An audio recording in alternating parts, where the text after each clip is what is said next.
PRS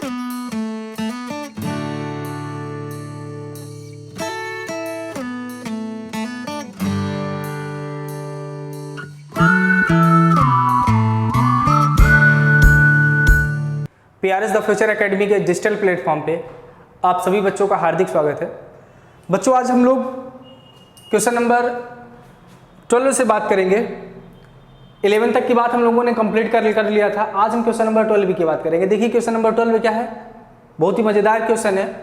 ऐसे प्रथम 40 धन पूर्णांकों का योगफल ज्ञात करना है जो कि 6 से विभाज्य है। पहले बात तो क्वेश्चन को समझिए, क्वेश्चन बोला क्या है कि ऐसे प्रथम 40 धन पूर्णांकों का योगफल ज्ञात करना है। 40 धन पूर्णांकों का योगफल ज्ञात करना है जो कि 6 से विभाज्य हो। 6 से विभाज्य का मतलब यह है कि ऐसे नंबर आपको लेने हैं प्रथम 40 बोला है, प्रथम 40 कि पहले ऐसे 40 नंबर आपको लेना है कि जो 6 से विभाज्य है। 6 से विभाज्य का मतलब क्या हुआ?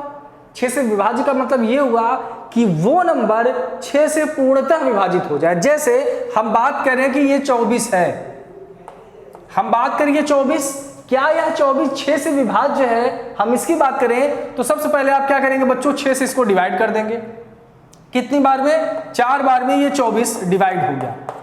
डिवाइड हो गया ना, रिमाइंडर कितना आया? कुछ नहीं आया, 0 आया। इसका मतलब 6 से विभाजित है। लेकिन अगर इसी के जगह पे हम 25 को विभाजित भाग दें तो कितनी बार जाएगा? 4 बार जाएगा, आएगा 24, आ जाएगा 1 रिमाइंडर आ गया। इसका मतलब अगर रिमाइंडर आ जा रहा है तो विभाजित नहीं है, रिमाइंडर नहीं आ रहा है तो विभाजित है। तो ऐसे नंबर आपको चुनने हो जो 6 से विभाजित, भाग देने पर शेषफल कितने आए? 0 आए।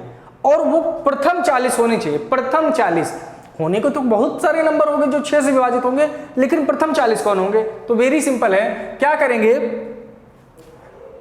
यहां पे लिखिए प्रथम 40 6 से विभाजित होने वाली, प्रथम 40 6 से विभाजित होने वाली संख्याएं।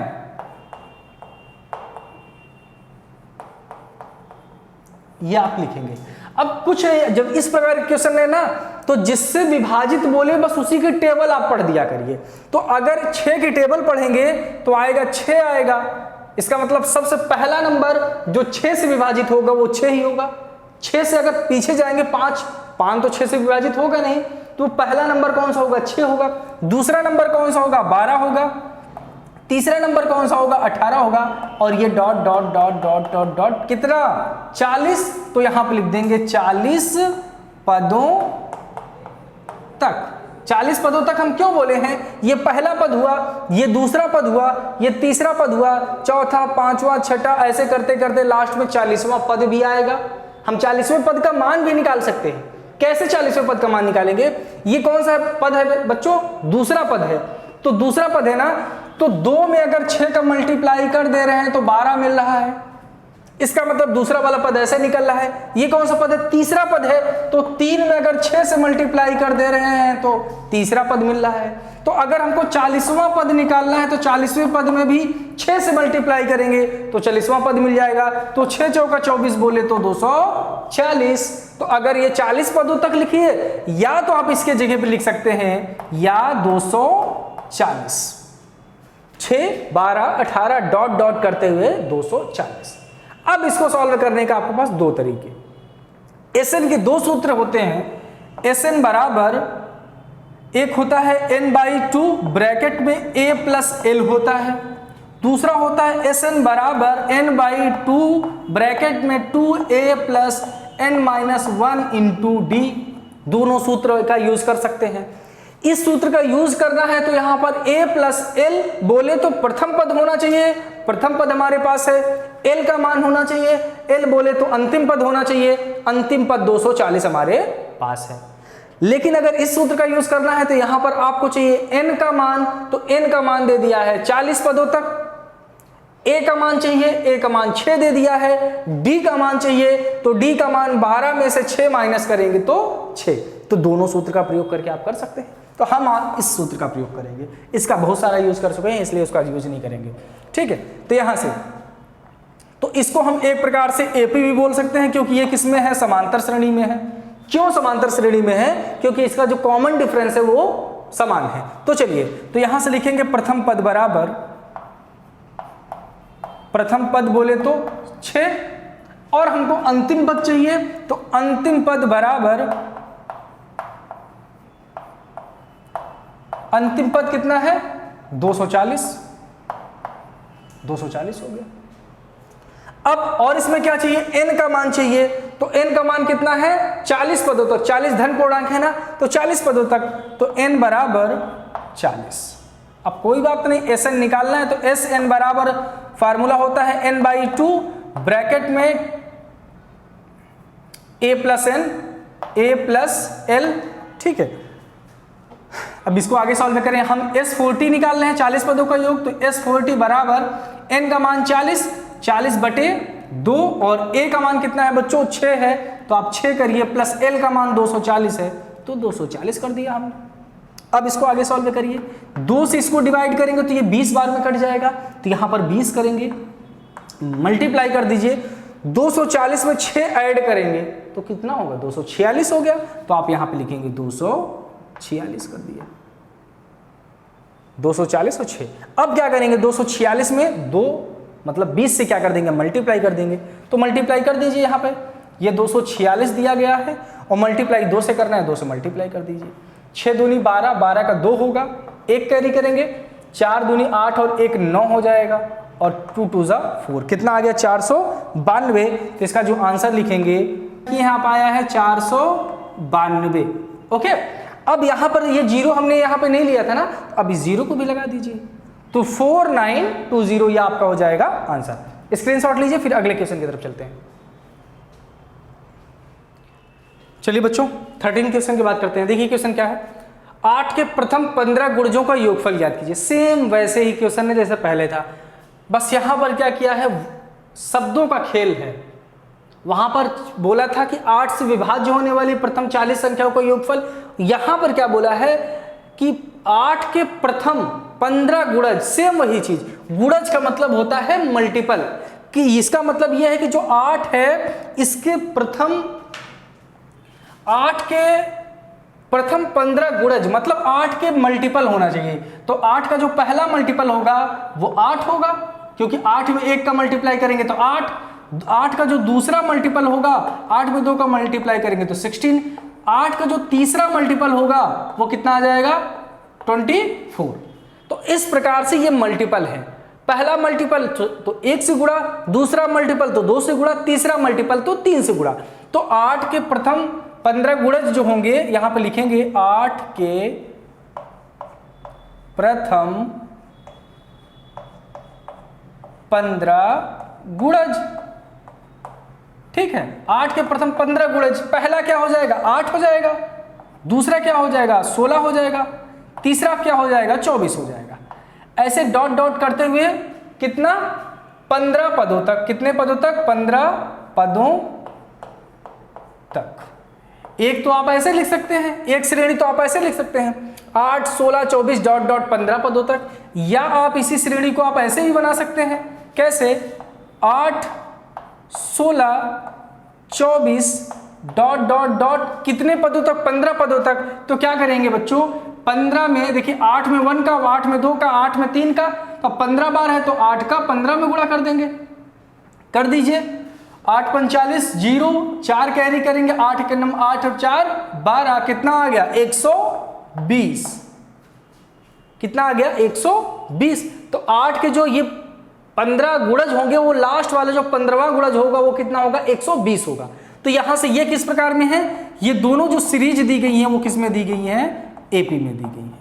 ओके, अब यहां से निकालिए प्रथम पद, निकालिए प्रथम पद। प्रथम पद इसमें निकालेंगे तो प्रथम पद कितना दिया गया है, दोनों में 8 है, तो प्रथम पद का मान 8 हो गया। अब यहां पर आपके पास फिर वही दो सूत्र आपके पास Sn के बनते हैं। Sn बराबर एक है n/2 ब्रैकेट में a प्लस l, तो हम इसी सूत्र का यूज करेंगे। इसमें किस किस चीज की जरूरत है, n की जरूरत है जो कि हमारे पास है 15, ए की जरूरत है जो हम निकाल चुके हैं 8, और एल बोले तो अंतिम पद, और अंतिम पद दिया गया है 120, तो अंतिम पद और इसको लिखते हैं स्मॉल एल से कितना दिया गया है 120, और एन का मान कितना दिया गया है 15। फार्मूला का यूज करिए, लिख दीजिए एस एन बराबर, एक बार सूत्र लिख दीजिए, n/2 ब्रैकेट में a प्लस एल करेंगे। अब यहाँ पे मान लिख दीजिए एस एन बोले तो S15 निकालने, 15 पदों का योगफल निकालने, तो S15 करेंगे, n का मान 15 है तो 15/2 कर देंगे, और a का मान कितना है, a का मान यहाँ से 8 है, यहाँ निकाले हैं 8 और प्लस l का मान कितना है, l का मान 120 है तो 120 करेंगे। ठीक है, जोड़ देंगे 120 और 8 128 हो जाएगा। तो चलिए 15/2 करेंगे और इन दोनों को जोड़ने पर 128 आ गया। 20 और 8 128, 2 से 128 को डिवाइड कर दीजिए बच्चों, तो 2 6 जा 12 और 2 4 जा 18 बोले तो 64। अब आया 64 मल्टीप्लाई 15 कर दीजिए, 64 और 15 का मल्टीप्लाई 15, 5 का मल्टीप्लाई 4 में करेंगे तो 20, 0 2 कैरी करेंगे, 6 35, 30 और 2 कितना हो जाएगा 32 होगा। 1 का मल्टीप्लाई 4 में करेंगे तो 4, 1 का मल्टीप्लाई 6 में करेंगे तो 6, ऐड कर दीजिए 0, 4 2 6 होगा, और 6 और 3 कितना हो जाएगा 9 हो जाएगा। कितना आ गया 960। इसका मतलब 14 और 15 का मल्टीप्लाई कर दीजिए, 14 और 15 का मल्टीप्लाई करेंगे तो कितना आएगा 960। अब इनको ऐड करने पर आ गया 960, और यही क्या आ जाएगा बच्चों, आपका आंसर आ जाएगा। इसका मतलब जो 8 के प्रथम जो 15 गुणज हैं उनको लिखा जाए और उन सभी को ऐड करेंगे तो आंसर आ जाएगा 960। स्क्रीनशॉट लीजिए, फिर अगले क्वेश्चन के हम लोग तरफ चलते हैं। 5 7 5 12। चलिए बच्चों, ये देखिए 40 नंबर क्वेश्चन है। क्या दिया गया, 0 और 50 के बीच की विषम संख्याओं का योगफल ज्ञात करना है। क्या करना है, 0 और 50 के बीच विषम संख्याओं का योगफल। ध्यान से समझिएगा इसको। विषम संख्याएं सबसे पहले बात होती क्या है, आप अच्छे से पता है कि सम संख्या और विषम संख्याएं क्या होती है। विषम संख्या बोले तो ऑड नंबर, ऐसी संख्याओं को हम विषम संख्याएं कहते हैं जो 2 से पूरे ढंग से विभाजित नहीं होती है, उनको हम विषम संख्याएं कहते हैं। अब देखिए 0 और 50 के बीच विषम संख्या लिखना है, तो 0 तो विषम संख्या हम बोल नहीं सकते, तो सबसे छोटी विषम संख्या कौन होती है, 1 होती है। तो अगर विषम संख्या हम लिखें, विषम संख्याएं तो क्या लिखेंगे, सबसे पहला 1 लिखेंगे। उसके बाद अगर हम यहां समझिए, अगर हम ये लिखें 1 2 3 4 5 6 7 8 9 10, यहां तक की बात करें। यहां तक में आप देखिए सम संख्याएं कौन कौन सी है, विषम संख्याएं कौन है। तो ये विषम संख्या है, ये भी विषम संख्या है, ये भी विषम संख्या है। एक सेकंड,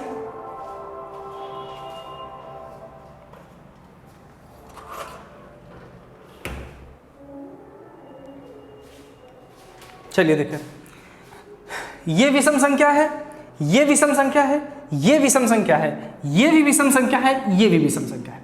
इसका मतलब एक नंबर छोड़ के हमारे पास विषम संख्याएं आ रही हैं, तो हम लिख सकते हैं कि 1 विषम संख्या है, 3 विषम संख्याएं हैं, 5 विषम संख्या है, 7 विषम संख्या है, 9 विषम संख्या है।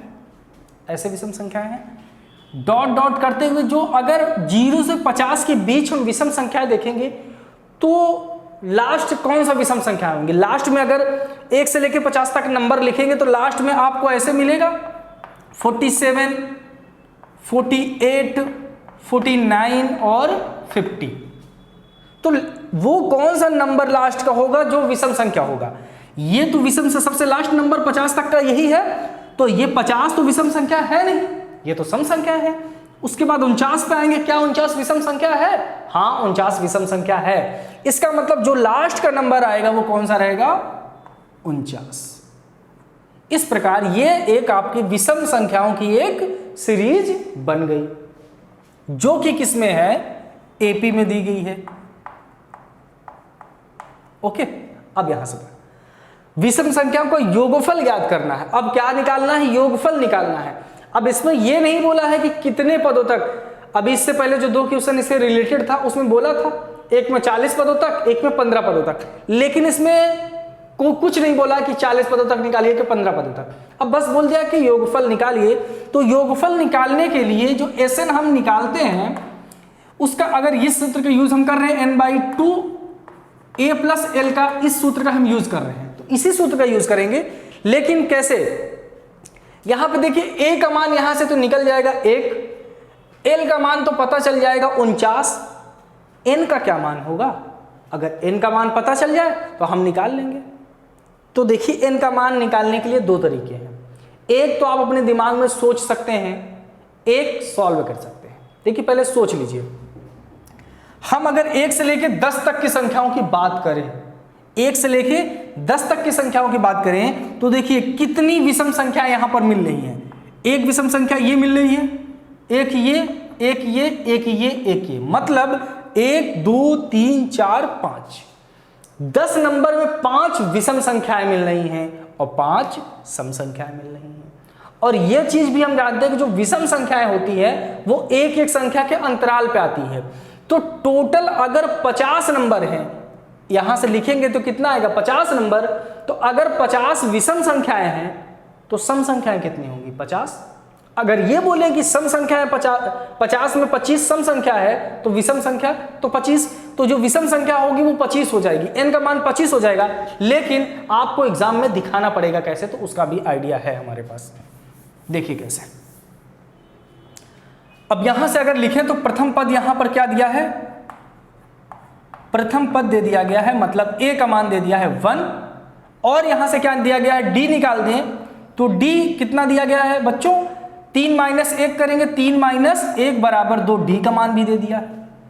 लास्ट इसको हम an भी बोलते हैं, l भी बोलते हैं, ठीक है। तो ये l बराबर l और an दोनों बराबर होते हैं, हम पहले की क्लास में बता चुके हैं। l और an बराबर होते हैं तो कितना दिया गया है? 49।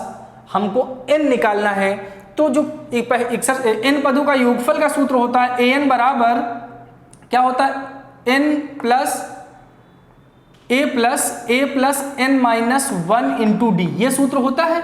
इस सूत्र में अगर an का मान दे दिया है, a का मान दे दिया है, d का मान दे दिया है, तो n का मान निकल जाएगा। तो n का जो मान निकालेंगे उसी से निकालेंगे। तो an बराबर a plus n minus 1 into D, ठीक है। तो यहां पे देखिए an का मान निकालना है, तो an बराबर a का मान कितना है? 1 है, 1 करिए, 1 प्लस n का मान निकालना है तो n माइनस 1, और d का मान कितना है? d का मान कितना है? यहां से d का मान 2 है, 2 कर देंगे। अब यहां पे देखिए an का मान दिया गया है कितना? an का मान 49 दिया है, तो an की जगह पे आप 49 कर दीजिए, बराबर इसको सॉल्व करिए। इसको सॉल्व करेंगे तो ध्यान से देखिए यहां पर कितना होगा। 1 को अगर इस तरह ट्रांसफर कर सकते हैं तो ट्रांसफर कर दीजिए, तो ये प्लस में है, इधर आएगा तो माइनस में, तो -1 बराबर इस 2 का क्या कर दीजिए? दोनों मल्टीप्लाई कर दीजिए। तो 2 का मल्टीप्लाई n में करेंगे तो 2n माइनस 2 का मल्टीप्लाई 1 में करेंगे तो 2 आ जाएगा। आ गया। अब देखिए 49 में 1 माइनस 48, तो यहां बचेगा 48 बराबर ये बचेगा 2n माइनस 2, ठीक है। -2 इस तरफ आएगा तो प्लस में हो जाएगा, तो 48 और प्लस 2 बराबर 2n, और 48 2 कितना होता है? 50 होता है, तो ये 50 हो जाएगा। अब n का मान निकालना है तो 2 को भी इस तरफ लाएंगे, तो ये मल्टीप्लाई में इधर आएगा तो डिवाइड में, n इससे काटेंगे तो कितना आ जाएगा? n बराबर 25। वही चीज हमने समझाया था, n बराबर 25 आ गया। चलिए अब क्या करना है? हमको 25 पदों का योगफल निकालना है, तो इसे यहां से लिखेंगे अतः 25 पदों का योग।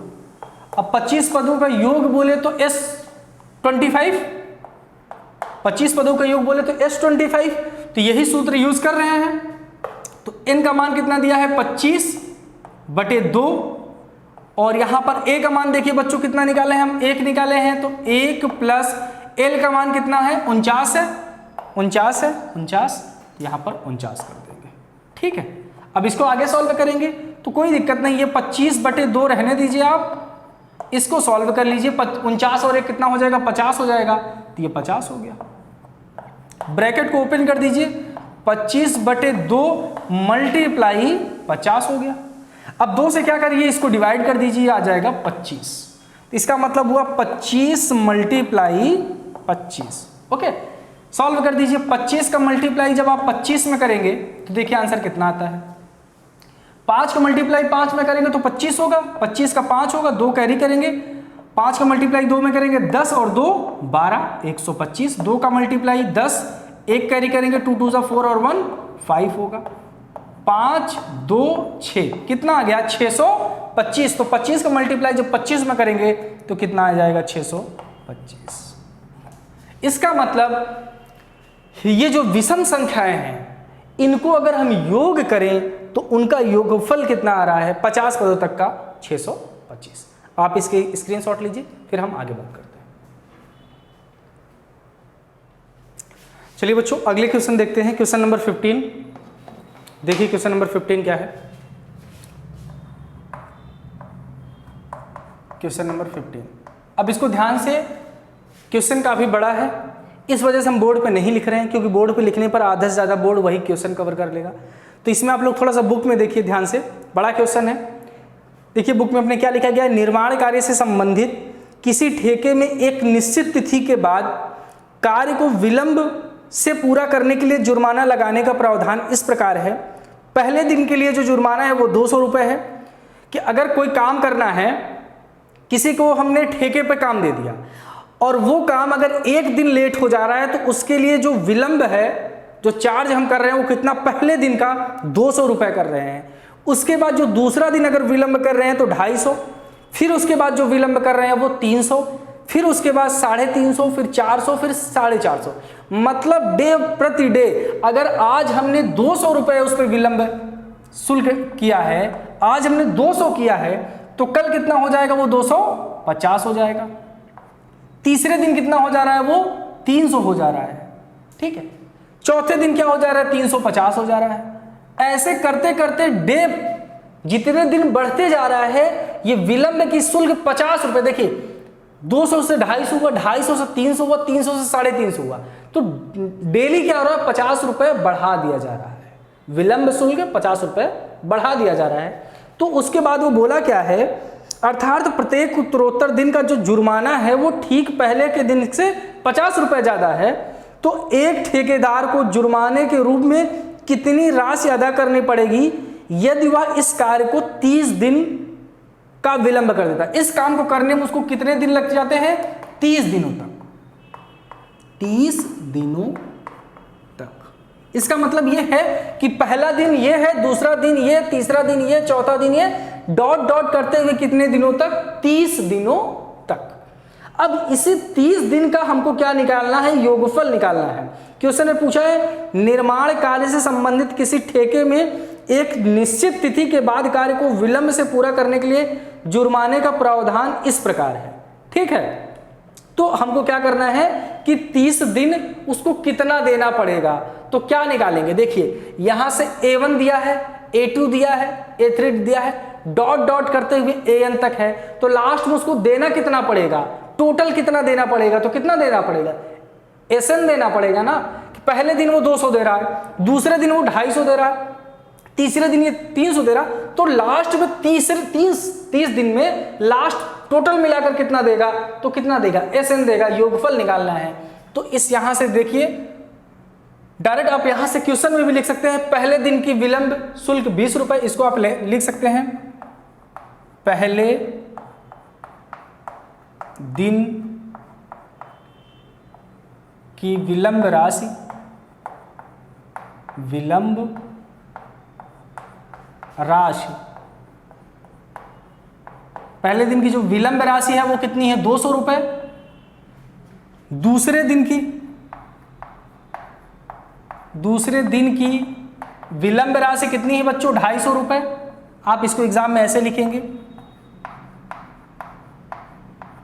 तीसरे दिन की जो विलंब राशि है वो कितनी है 300 रुपए।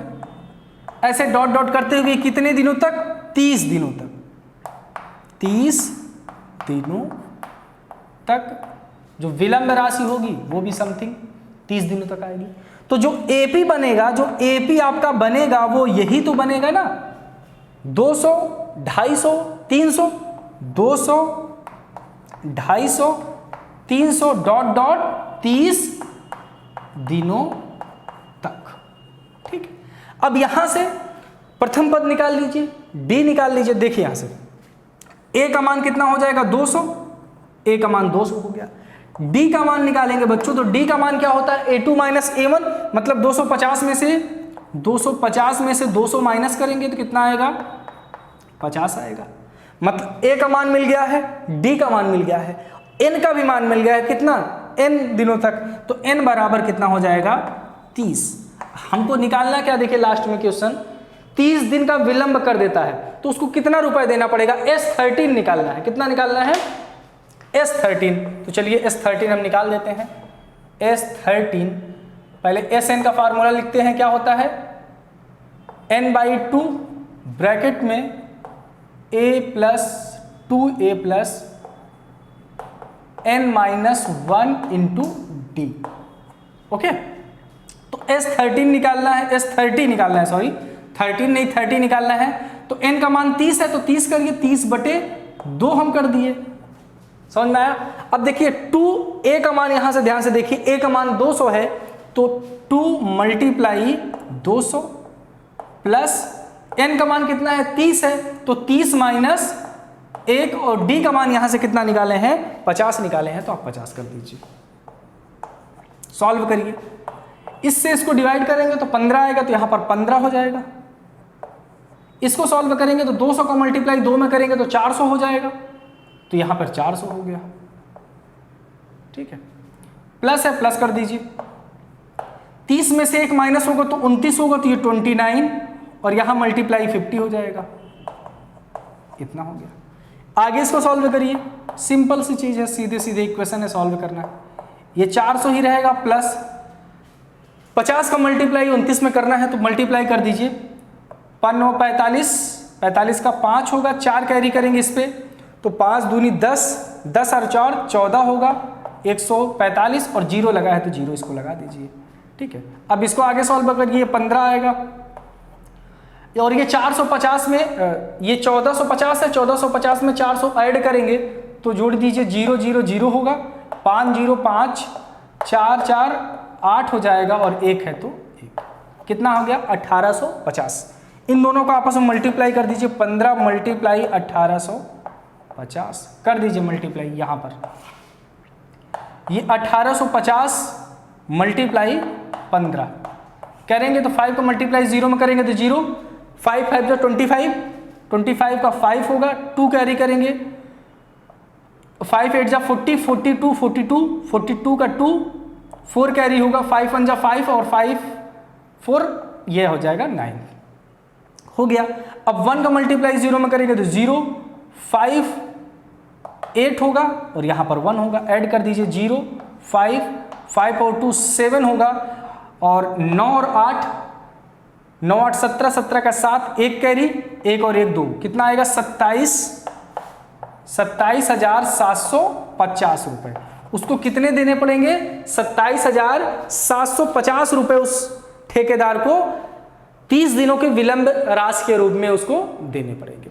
तो इस प्रकार से बहुत ही सिंपल सा क्वेश्चन है।